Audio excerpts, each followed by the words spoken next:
गजपति जिला पारलाखेमुंडी अंतर्गत कुरलुंडा ग्रामर काजू बाड़े किछि लोक जुआ खेलुवा आदर्श थाना अधिकारी विशेष सूत्रु खबर पाई आदर्श थाना अधिकारी धीमान प्रसाद भूपति निर्देश में पुलिस टीम पहुंची अचानक जुआ आड़े चढ़ाऊ करते।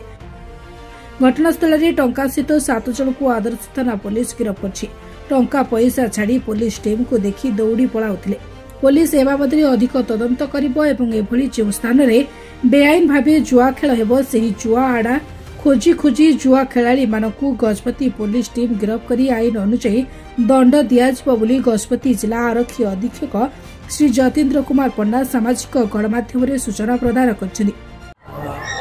गोटे विश्वस्त सूत्रु खबर पाई आज आईआईसी पारलाखेमुंडी के नेतृत्व में गोटे स्पेशल टीम गढ़ा जाइतिला।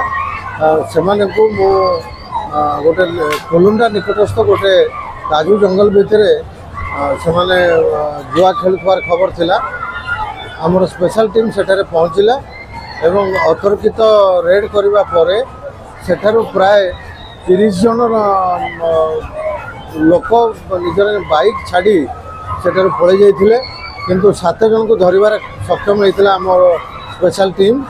एवं जो पाली सेठी पड़ीला पाली रे सेमाने निजर टंका पैसा गुड़िक रखी ताकू पुलिस जबत करिछि। टंका को काउंट करागला 3,66,220 टंका से पाली ऊपर मिलला।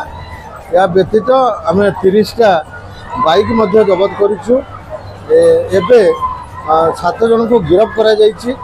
7 जन को व्यतीत 30 बाइक रे थिबा समस्त 30 जन को नारे मध्य आमे केस करूछु। सेमान को मध्य ए केस रे गिरफ्त करा जिवो। ए भली जदि कोनोसी जगह रे जुआ खेल होतुबो निश्चित भाव में आमे ताकू दमन करिवो एवं सेमान को गिरफ्त करिवो। जहाँ कार्यानुष्ठान आईन द्वारा हवा कथा करा जिवो। गजपति विश्वस्त लिमा रिपोर्ट निरपेक्ष।